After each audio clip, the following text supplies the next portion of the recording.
Welcome back to the channel. Welcome to spring here in Maine. Hope you're doing well wherever you're at. I hope you survived this winter. And in today's video, I'm going to be unboxing the Ryobi 14-inch cordless chainsaw. I'm going to be talking about what comes with it, how to get it set up, and then what you need to buy for extra things on top of just the chainsaw.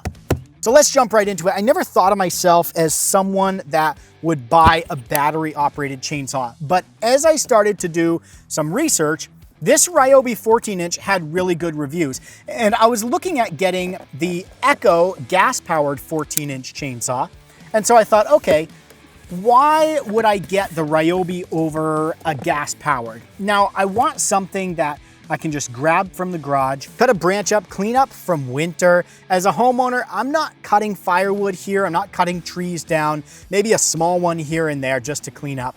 But it's not something that I need a serious chainsaw for. So I did some research, I read reviews, and this has a lot of reviews. So I paid about $200 for this. Let's take a look at what comes in it. I have my doubts when it comes to a battery operated outdoor equipment of any. I've always used gas, and the thought of having a battery and electric components in something that's gonna get dirty, I don't know, it just doesn't feel right to me, but it could be my old school mentality. I've always used gas. I may get a gas chainsaw down the road just to compare the two, but let's jump right into this.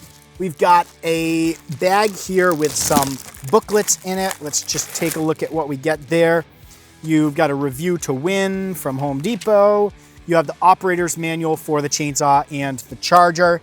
We'll take a look at those later if we need it.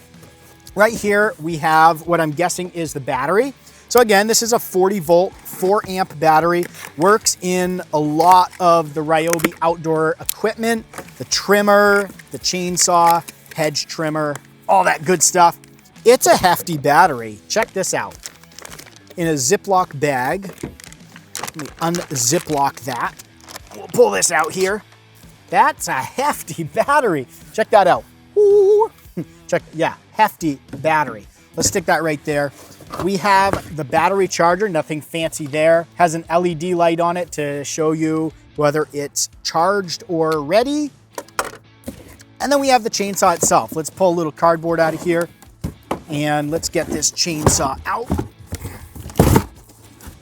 All right.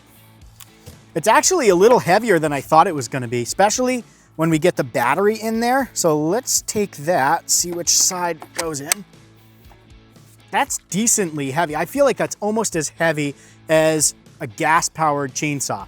Obviously, it's a 14-inch, so it's a pretty small chainsaw. But we're gonna take the guard off. So it comes with the blade guard. We're gonna take, there's a little zip tie right here. I'm gonna cut that, pull that out, and then let's slide that off. So it does come with a chain. The only thing that you're gonna have to buy, so in a gas-powered chainsaw, there's two components. There's the mixed oil and gas that you put in one compartment, and then there's the bar and chain oil that you put in the other component. The bar and chain oil just keeps your chain lubed up because it's really metal sliding on metal. This bar right here has a track inlaid around it. The chain slides in that track. So the bar and chain oil is applicable to this chainsaw as well. So obviously, we don't have a gas-powered engine to power this. We have an electric motor, a brushless electric motor, and then you have the battery right here, 40 volt, 4 amp battery. There is a little button here so we can see currently we have 1 bar out of 4 of charge. So we're probably just gonna be able to get this blade to spin a little, and then we'll have to charge it up before we do a full test. So be on the lookout for that video. We have the compartment for the bar and chain oil because we still need that. You still have a chain sliding on a track. Be extremely careful with this. This blade is sharp. Make sure when you're using this to have proper safety gear. Gloves, safety goggles, earplugs. If you have a chainsaw mask, use that. This is a chainsaw even though it's battery operated.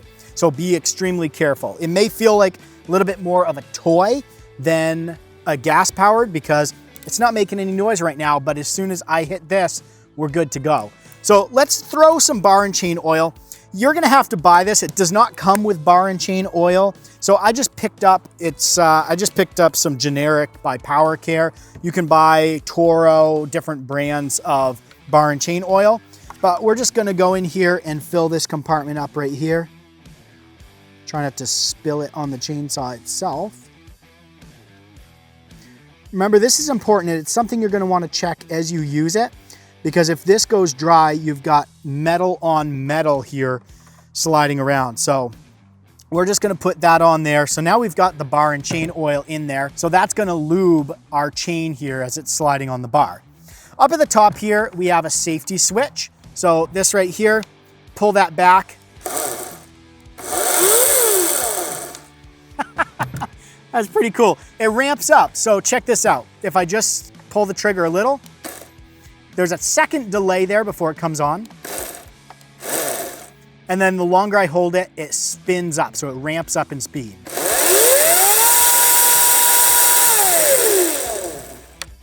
That's pretty gnarly. I'm excited to try this out. What I'm gonna do is, wow, it even smells like a chainsaw. I wanted to check here. Yeah, so you can see right here, you've got 2 nuts here, and these are actually to adjust the tension on the bar. In here on the handle, let me get this blade guard on there so I don't cut my arm off. It comes with this little piece right here. And then right here, so on a normal chainsaw, you have this little tensioner screw. And this has a tensioner screw right here. Kind of looks plastic to me, but again, this whole thing is plastic. So what you're gonna do, you're gonna loosen these up. You're gonna tighten this screw or loosen the screw. That's gonna tighten or loosen your chain bar. Over time, as you use the chainsaw, your chain is gonna start to get loose or too tight. And what's gonna happen is if it's too loose, it's gonna fall off. And then what you're gonna have to do is you're gonna have to take these all the way off, take the bar out, adjust it in, put the chain on, and then get it tensioned right. If it's too tight, it's gonna rub too much, and you're not going to get an efficient cut, and it's gonna build up a lot of heat on your bar. So you wanna have this general rule of thumb is to be able to pull it up a little bit. You don't wanna be able to pull it up enough to take it off that bar, but just pull it up enough with just a little pressure so you can see the bottom teeth that ride in the bar. That's my rule of thumb. Maybe other people have different opinions on that. Again, as you're cutting, just once in a while, check that, make sure it's not on. Check the tension of the chain. Now, a couple other things I'm noticing here is this guard right here is just a guard. On a normal chainsaw, it's actually a blade brake. So if you're chainsawing and it kicks back, your hand pushes against this guard, and rather than having the chainsaw come back while the blade's spinning, this blade brake, as soon as you hit that guard, it pops forward and it applies a brake to the actual blade itself so the blade stops spinning. This is just a piece of plastic, so no blade brake, but watch how fast it is. On a normal chainsaw, it spins for a while even after you let off the gas. With this, there's a little bit of spin, but when I let it off, it slows down pretty quick, which is nice. The other thing that I've noticed is right over here, we've got some plastic teeth. And normally when you're cutting a log or a branch or something like that, you put the teeth against and you use that as leverage to cut down into the tree. With this, the plastic teeth, I can imagine those wearing down pretty quick or breaking off. We'll have to see when we get into the actual demo video if these indeed help or if they're just kind of there for pretty.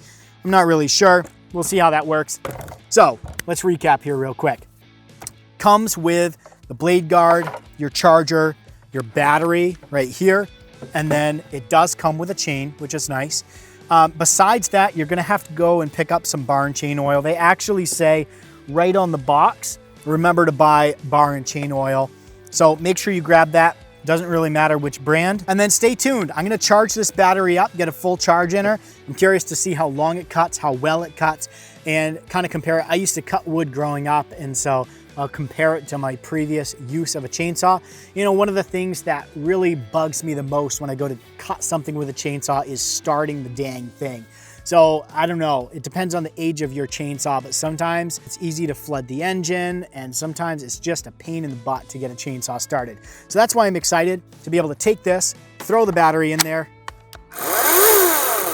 good to go, cut something up real quick, make a few cuts, and you're done. You could also use this to build a deck, cut posts, cut wood, I don't know, it's up to your imagination.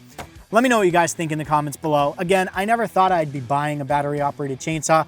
I'll probably get a gas powered, the 14-inch Echo at some point to compare the two. In the meantime, if you've got questions, throw them in the comments below. and I'll see you guys next time.